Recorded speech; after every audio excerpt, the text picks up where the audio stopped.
Hello students, মই Prachurya sir সকলোকে স্বাগতম জনাইছো জেএনভি গাইডলৈ তোমালোকৰ নবোদয় বিদ্যালয় বাছনি পৰীক্ষা 2027 ৰ বাবে কি হ'ব কেনেকৈ হ'ব গোটেইখিনি বিষয়ে মই ফৰ্ম ফিল আপ কি কৰিবা কি নকৰিবা এটা ভিডিও দিছো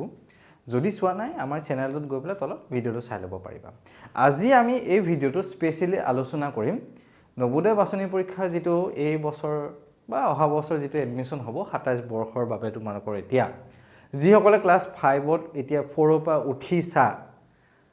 4 ৰ পৰীক্ষা দি 5 ত ফ্ৰেছ কে উঠিছা স্কুল যোৱাই নে তোমালোকে সো সেই সকল ছাত্ৰ ছাত্ৰীৰ পৰীক্ষাটো দিব পাৰিবা আৰু আমি আলোচনা কৰিম সিলেবাস অংকৰ সিলেবাস মেথছৰ সিলেবাস কি হ'ব কেনেকৈ হ'ব কি নহ'ব গোটেইখিনি বিষয় তোমালোকক জনাম আজি প্ৰথমতে মই তোমালোকক জনাব বিচাৰিছো যি সকলে আমাৰ লগত অনলাইন ক্লাস কৰিমকে ভাবি আছে আমাৰ অনলাইন ক্লাছসমূহ আৰম্ভ হৈ গৈছেগে নবোদয় বিদ্যালয় বাছনি পৰীক্ষা 2027 বৰ্ষৰ বাবে 2027 ৰ বাবে অসমীয়া মিডিয়ামৰ কাৰণে অসমীয়া ক্লাছ হ'ব ইংলিশ মিডিয়ামৰ কাৰণে আমাৰ ইংলিশ গোটেই বস্তুখিনি ক্লাছ হ'ব মুখেদি বুজোৱাটো ইংলিশ মিডিয়ামত ইংলিশত অসমীয়াত থাকিব খালি গোটেই লিখা মেলা পৰা লৈ বস্তুখিনি ইংলিশ মিডিয়াম যেহেতু অলপ বেলেগ হৈ যায় অসমীয়া মিডিয়ামতকৈ এখানে ইংলিশ থাকিব আমি অসমীয়া মিডিয়াম ইংলিশ মিডিয়াম দুটা একেলগ কৰি নিদিও কেতিয়াও যাতে ষ্টুডেন্টৰ সমস্যা নহয় যাতে আৰু আমাৰ ক্লাছসমূহ যোৱা কালি 27 তাৰিখৰ পৰা 23 তাৰিখৰ পৰা আমাৰ ক্লাছসমূহ আৰম্ভ হৈছে তো তোমালোকে জয়েন কৰিব পাৰিবা ক্লাছসমূহ কেতিয়ালৈকে চলিব যদি পৰীক্ষা হয় ডিসেম্বৰ মাহৰ ডিসেম্বৰলৈকে চলিব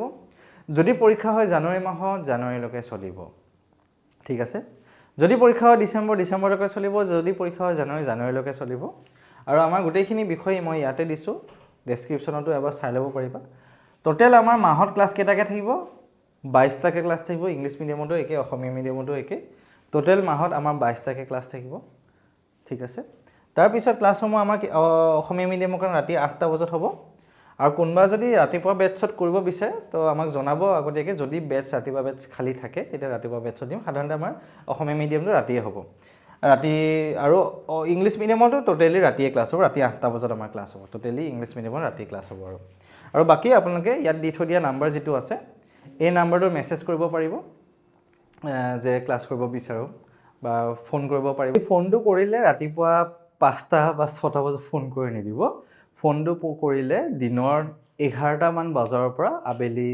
বা ৰাতি 7টা মান বজাৰ ভিতৰত ফোনটো কৰিব তো বহুত অভিভাৱক দেখো যে ৰাতিপুৱা 5টা 4টা লৈ ফোন কৰি দিয়ে তো হেতু কৰিলে আমি ফোনটো উঠাব নোৱাৰিম আপোনালোকৰ লগত কথা পাতিব নোৱাৰিম তো সেইবাবে আপোনালোকে 11টা মান বজাৰ পৰা ফোন কৰিব ৰাতি 7টা মান বজাৰ ভিতৰত এটা ৰাতি 10টা 11টাটো ফোন কৰি নিদিব কেজনমানক দেখো যে ৰাতি 10টা বা 11টাটো ফোন কৰে তো আমি ফোনটো উঠাব পৰা নাযায় যেহেতু আপোনালোকক কথা পাতিব নোৱাৰিম ৰাতিখন বা ৰাতিপুৱা তো হেতু মই ৰিকুৱেষ্ট কৰিলো আৰু বাকি আমি গোটেইখিনি বস্তু ম্যাথছ মেন্টাল এবিলিটি আৰু অসমীয়া মিডিয়ামৰ কাৰণে ম্যাথছ মেন্টাল এবিলিটি আৰু ইংলিশ মিডিয়ামৰ কাৰণে A to Z গোটেইখিনি বস্তু আমি ডিসকাস কৰিম গোটেইখিনি বস্তু পঢ়াম লাইভ ক্লাছ হ'ব আৰু ক্লাছসমূহ ঘৰতে হ'ব যেহেতু আপোনালোকেও গম পাই থাকিব যে ষ্টুডেন্টে বুজিছে নাই বুজা কি পঢ়াইছো কি নাই পঢ়োৱা A to Z গোটেই বস্তুখিনি আপোনালোকে জানিব তো সেইভাবে আমাৰ অনলাইন ক্লাছসমূহ দিলে হেতু এটা আপোনালোকৰ সুবিধা হয় আৰু এই বছৰ 2026 চনৰ যেটো এডমিশন হ'ব গৈ আছে অহা মাৰ্চৰ 17 তাৰিখে ৰিজাল্ট দিলে সেই ৰিজাল্টত আমাৰ প্ৰথম লিষ্টতে 214 জনে অনলাইন ক্লাছ কৰা ষ্টুডেন্টে সিট পাইছে আমাৰ লগত ফিজ দি অনলাইন ক্লাছ কৰা ষ্টুডেন্ট 214 জনে পাইছে আমাৰ 5% ক'ব গলে 43 44 তেনেকুৱা পাৰ্সেন্টেজ আমাৰ 5% হয় এতিয়া আৰু বাকি সেকেন্ড লিষ্টটো আহিব আছে সেকেন্ড লিষ্ট জুলাই বা জুন মানত আহিব তাত আৰু আমি আশাবাদী যে আৰু 90 জন বা 100 জন ষ্টুডেন্টে যাতে আৰু সিট পায় আমাৰ সেকেন্ড লিষ্টত ক'ব গলে এতিয়া তো প্ৰথম লিষ্টতে 214 জন অকল ফিজ দিয়া ক্লাছ অনলাইন ক্লাছ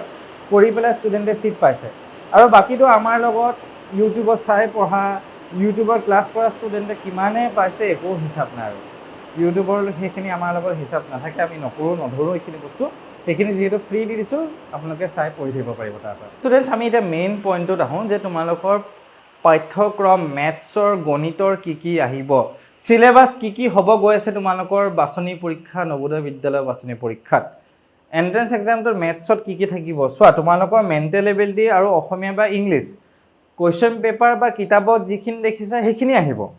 তাৰ বাহিৰে ইমান সাংঘাতিক একো নাহে তেনেকুৱা টাইপত একদম একেটা ছবিকে উঠাই নিদিয়ে হা এটো তোমালোকৰ এটা বাছনি পৰীক্ষা হয় স্কুলৰ পৰীক্ষা নিচিনা নহয় এটো এটা বাছনি পৰীক্ষা কিতাপত যিখিনি লিখা থাকে এইখিনি উঠাই নিদিয়ে অলপমান তেনেকুৱা প্ৰকাৰতে হেতু ডিজাইনৰ হেতু ষ্টাইলত আহিব খালি মেথছৰ সিলেবাস কি হ'ব কাৰণ তোমালোকৰ কিতাপত যদি চোৱা কিতাপ যিখন লৈছা সেই কিতাপত যদি তোমালোকে চোৱা তোমালোকৰ কিতাপত মেথছত 19টা 25টা 20টাকে চেপ্টাৰ আছে ইমান হোপা তোমালোকৰ পাঠ্যক্ৰম নালাগে অকল 12টা মেথছৰ চেপ্টাৰ চালে হৈ গ'লগে এখন নতুন সিলেবাস 2023 ত এখন সিলেবাস আহিছিলে 2024 25 ত দুটাকে পৰীক্ষা হ'ল টোটাল 3টা পৰীক্ষা এখন সিলেবাসৰ পৰা পাতা গ'ল এটা তোমালোকৰো অহা বছৰ বা এই বছৰ যেতিয়া পৰীক্ষা হ'ব তোমালোকৰ এই পাঠ্যক্ৰম এই সিলেবাসটোৰ পৰা তোমালোকৰ পৰীক্ষাত আহিব ওকে তো এতিয়া আমি যদি চাওঁ প্ৰথম চেপ্টাৰটো সংখ্যা আৰু সাংখ্যিক প্ৰণালী নাম্বাৰ এণ্ড নাম্বাৰ সিস্টেম তোমালোকৰ এই চেপ্টাৰটোৰ পৰা তোমালোকৰ দুটা কোৱেশ্চন পৰীক্ষাত আহিব বা তিনটা কোৱেশ্চন আহিব পাৰে তোমালোকৰ পৰীক্ষাত মনত ৰাখিবা দেই সংখ্যা আৰু সাংখ্যিক প্ৰণালী নাম্বাৰ এণ্ড নাম্বাৰ সিস্টেম খুব ইম্পৰ্টেন্ট চেপ্টাৰ এইটো চেপ্টাৰ জানিবই লাগিব বহুত ইম্পৰ্টেন্ট কিতাপতো থাকিব তোমালোকৰ স্কুলৰ 6তো থাকিব 7তো এই চেপ্টাৰটো থাকিব কিন্তু তোমালোকৰ ওকে তাৰ পিছত পূৰ্ণ সংখ্যা চাৰিটা মৌলিক প্ৰক্ৰমণ 4 fundamental operation of whole number English medium Asomiya medium দুটাকে কৈ দিছো তোমালোকৰ এই চেপ্টাৰটোৰ পৰা খুব বেছি কাটচিট এটা কোৱেশ্চন পৰীক্ষাত আহিব পাৰে কেতিয়াবা এইটো চেপ্টাৰৰ পৰা নাহেও কিন্তু দেই কোৱেশ্চন ঠিক আছে একদম সিৰিয়াসলি এতিয়াৰ পৰা তোমালোকে পঢ়িব লাগিব ভালকে তাৰ পিছত তোমালোকৰ উৎপাদক আৰু গুণিতক ফেক্টৰছ এণ্ড মাল্টিপল এইটো এটা বহুত বেছি ইম্পৰ্টেন্ট চেপ্টাৰ এই চেপ্টাৰৰ পৰা তোমালোকৰ তিনটা বা দুটা কোৱেশ্চন পৰীক্ষাত আহি যাব মনত ৰাখিবা দেই উৎপাদক এণ্ড গুণিতক ফেক্টৰছ এণ্ড মাল্টিপল তোমালোকৰ পৰীক্ষাত কিন্তু কোৱেশ্চন আহি যাব এই চেপ্টাৰটোৰ পৰা ওকে ভালকে তোমালোকে চাব লাগিব এতিয়া নেক্সট চেপ্টাৰটো চাওঁ ইংলিছ মিডিয়ামত মই নামটো ভালকে লিখি দিছো এলচিএম আৰু এইচচিএফ দে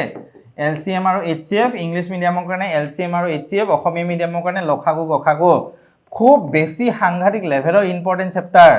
এটা ফুটবল খেলিব গৈছা তুমি যদি বলটো এনাই তোমাৰ ফিল্ডখনত কি ফুটবল খেলিবা একেটাই বস্তু ম্যাচ কৰিব লৈছা তুমি তোমাৰ যদি উৎপাদক গুণিতক নাজানা ফেক্টৰছ এণ্ড মাল্টিপল নাজানা তুমি লখাগু গখাগু নাজানা এলচিএম এইচচিএফ নাজানা তেতিয়াহ'লে তুমি কি পাৰিবা কি পৰীক্ষা দিবা কোৱা এই চেপ্টাৰকেইটা তুমি জানিবই লাগিব একদম সাংঘাতিক লেভেলৰ তুমি জানিবই লাগিব বুজিলা ফুটবল খেলিব গৈছো বোলে আমি বলটোৱে নাই দে কি ফুটবল খেলিম মই কোৱাচোন বলটোৱে নাথাকিলে ফিল্ডত এনে দৌৰি থাকিলে হ'ব নেকি তুমি কোৱাচোন একেটাই বস্তু মেথছত তুমি খেলিব ওলাইছা মেথছৰ লগত 6 মাৰিম গোল কৰিম কিবা কৰিম 4 মাৰিম এটা তোমাৰ বলটোৱে নাই বোলে তুমি কি হ'ব কোৱাচোন একেটাই বস্তু তোমাৰ ইয়াত দে এই চেপ্টাৰটোৰ পৰা তোমাৰ পৰীক্ষাত কিন্তু 3টা মান কোৱেশ্চন আহি যাব ধামাকা ইম্পৰ্টেন্ট চেপ্টাৰ এইটো লখাগু গখাগু এলচিএম এইচচিএফ ওকে এটা নেক্সট চেপ্টাৰটো আমি যদি চাওঁ নেক্সট চেপ্টাৰটো তোমাৰ এটা কি আছে ভগ্নাংশ ফ্ৰেকশন এই চেপ্টাৰটোৰ পৰা তোমাৰ কিন্তু দুটা বা তিনটা কোৱেশ্চন তোমাৰ আহি যাব খুবেই ইম্পৰ্টেন্ট চেপ্টাৰ দে ভগ্নাংশ অথবা ফ্ৰেকশন তিনটা মান কোৱেশ্চন তোমাৰ এই চেপ্টাৰটোৰ পৰা আহি যাব ওকে দশমিক ভগ্নাংশ ডেসিমেল তোমাৰ এই কোৱেশ্চন চেপ্টাৰটোৰ পৰা তোমাৰ তিনটা মান কোৱেশ্চন পৰীক্ষাত আহি যাব ডেসিমেলৰ পৰা বা কেতিয়াবা তোমাৰ দুটা কোৱেশ্চনো দি দিব পাৰে দুটা বা তিনটা কোৱেশ্চন তোমাৰ আহিব পাৰে ডেসিমেল ফ্ৰেকশন বা দশমিক ভগ্নাংশ তাৰ পিছত সৰলীকৰণ বা সিম্পলিফিকেশন যেটো চেপ্টাৰ আছে তোমালোকৰ সৰলীকৰণ বা সিম্পলিফিকেশন চেপ্টাৰ ইয়াৰ পৰা তোমাৰ দুটা কোৱেশ্চন বা কেতিয়াবা তিনটা কোৱেশ্চন আহি যাব পাৰে খুবেই ইম্পৰ্টেন্ট চেপ্টাৰ সিম্পলিফিকেশন সৰলীকৰণ এটো চেপ্টাৰ তাৰ আছে তোমাৰ এটা মেজাৰমেন্ট পৰিমিতি তোমাৰ ইংলিছ মিডিয়ামত ক'লে এৰিয়া আৰু পেৰিমিটাৰ ইংলিছ মিডিয়ামত এৰিয়া আৰু পেৰিমিটাৰ থাকিব অসমীয়া মিডিয়ামত কালি আৰু পৰিসীমা আহিব দে অকল এই পৰিমিতি চেপ্টাৰটোৰ পৰা কালি আৰু পৰিসীমা আহিব কালি আৰু পৰিসীমা লিখি লোৱা বহিত ভালকে ডাঙৰকে যেটা ছাৰ কি কৈছিলে মই পাহৰি থাকিলো নহয় দে পাহৰি থাকিলো ক'লে নহব এতিয়া পাহৰি গলো ক'লে নহব তোমালোকে নিজৰ দায়িত্ব নিজে ল'ব লাগিব তোমালোকৰ মা দেউতাৰ লগত তোমালোকে দায়িত্ব ল'লে নহব তোমালোকে বহিত লিখি লোৱা মই যিখিনি কথা কৈ গৈ আছে এটা ইম্পৰ্টেন্ট পইণ্ট চোৱা ভালকে পৰিমিতি কালি আৰু পৰিসীমা অসমীয়া মিডিয়ামত লিখি লোৱা ইংলিছ মিডিয়ামত মেজাৰমেন্ট এৰিয়া আৰু পেৰিমিটাৰ অকল এইকেইটা বস্তু আহিব দে বেলেগ নাহে অকল তাৰ পিছত লাভ আৰু লোকচান এটো চেপ্টাৰ প্ৰফিট এণ্ড লছ লাভ আৰু লোকচান প্ৰফিট এণ্ড লছ এই চেপ্টাৰটোৰ পৰা তোমালোকৰ কি থাকিব জানানে তোমালোকৰ অকল লাভ বা অকল লোকচান ওলাব দিব অকল প্ৰফিট আৰু অকল লছ ওলাব দিব পাৰ্চেন্টেজটো নিদিয়ে দে লছ পাৰ্চেন্ট প্ৰফিট পাৰ্চেন্টেজটো নিদিয়ে মনত ৰাখিবা পাৰ্চেন্টেজটো আজিকালি নাহে নতুন সিলেবাসত নাই তোমালোকৰ কিতাপত আছে কিন্তু লাভ শতাংশ লোকচান শতাংশ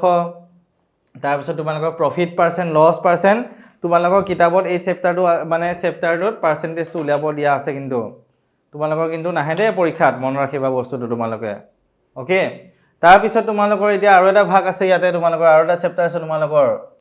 ভৰ দক্ষ টকা সময় তেনেকা টাইপত অলপমান দীঘলীয়া চেপ্টাৰ আছে এই চেপ্টাৰটোৰ পৰা মাছ লেং টাইম মানি এনেকুৱা টাইপৰ এই এটা কোৱেশ্চন আহিব পাৰে পৰীক্ষাত বা কেতিয়াবা দুটা কোৱেশ্চন দিয়ে প্ৰায় ভাগে এটা কোৱেশ্চন আহি যায় পৰীক্ষাত দেই প্ৰায় ভাগে এটা কোৱেশ্চন আহি যায় ট্ৰেইনৰ কোৱেশ্চন বা কিবা কিবি এনেকুৱা টাইপত কোৱেশ্চন আহি যায়গে ঠিক আছে তাৰ পিছত আমি নেক্সট ভাগটোত যাওঁ নেক্সট দুটা তোমাৰ চেপ্টাৰ আছে এই দুটা চেপ্টাৰ আমি যদি চাওঁ তোমাৰ টাইপস অফ এংগল কোণৰ প্ৰকাৰ ঠিক আছে কোণৰ প্ৰকাৰ টাইপস অফ এংগল এই দুটা চেপ্টাৰ দণ্ডচিত্ৰ আৰু তোমাৰ বাৰ ডায়াগ্ৰাম বা ডাটা হেণ্ডলিং বুলিও ইংলিছ মিডিয়ামত কয় বাৰ ডায়াগ্ৰাম বা ডাটা হেণ্ডলিং বুলিও ইংলিছ মিডিয়ামত কয় অসমীয়া মিডিয়ামত দণ্ডচিত্ৰ এই চেপ্টাৰটোৰ পৰা তোমাৰ 3টা মান কোৱেশ্চন পৰীক্ষাত আহি যাব এই দুটা চেপ্টাৰ মিলি তোমাৰ 3টা কোৱেশ্চন আহি যাব দেই ওকে তো এইখিনিয়ে তোমালোকক জনালো জনাবলগীয়া বস্তুখিনি আমি এতিয়া জনামহে তোমালোকক পঢ়া কামটো তোমালোকৰ নিজৰ হ'ব দেই পঢ়া কামটো তোমালোকৰ নিজৰ হ'ব এইখিনি এবাৰ চাই ল'বা স্ক্ৰীনশ্বট মাৰি ল'বা ভালকৈ চাই ল'বা তোমালোকৰ দেই পাৰ্চেন্টেজ চেপ্টাৰটো নাহে তোমালোকৰ দেই পৰীক্ষাত পাৰ্চেন্টেজ থাকিব শতাংশ চেপ্টাৰটো থাকিব সেইখিনি বস্তু তোমালোকৰ নাহে এইখিনি এবাৰ চাই ল'বা ভালকৈ আৰু আমাৰ কাম হ'ল তোমালোকৰ বস্তুখিনি জনোৱা সঠিক নলেজটো দিয়া আমি পঢ়োৱা এতিয়া পঢ়া কামটো তোমালোকৰ নিজা হ'ব দেই এতিয়া তোমালোকৰ মা দেউতাই তোমালোকক পঢ়ায় যেনেকৈ ভাত খুৱাই দিয়ে গোটেইখিনি মিক্স কৰি পেলাই মুখত ভৰাই দিয়ে তেনেকৈ নহ'ব বা তোমালোকক কোনেও একো কৰিব নোৱাৰে যদি তোমালোকে নিজে নপঢ়া নিজে পঢ়িবই লাগিব মনত ৰাখিবা আৰু জেএনভি গাইড চেনেলটো ছাবস্ক্ৰাইব কৰা আমাৰ যিমান সোনকালে পাৰা ছাবস্ক্ৰাইব কৰি দিয়া কাৰণ আমাৰ চেনেলটো চাই তোমালোকে জেএনভি ক্ৰেক কৰিব পাৰিবা একদম ধুনীয়াকৈ আৰু ভালকৈ পঢ়া এতিয়াৰ পৰা লাগা পৰীক্ষা হ'ব ডিচেম্বৰ বা জানুৱাৰী মাহত ভাল কৰিব লাগিব দেই ষ্টুডেণ্টছ এইখিনি আছিলে মোৰ ফালৰ পৰা ধন্যবাদ সকলোকে ভিডিঅ'টো চোৱাৰ বাবে আৰু জেএনভি গাইড চেনেলটো কিমানখিনি মৰম আশীৰ্বাদ সকলোৱে দিয়াৰ বাবে সকলো অভিভাৱকক ছাত্ৰ ছাত্ৰীক বহুত আমাৰ ফালৰ পৰা ধন্যবাদ জনালোঁ এইখিনি আছিলে থেংক ইউ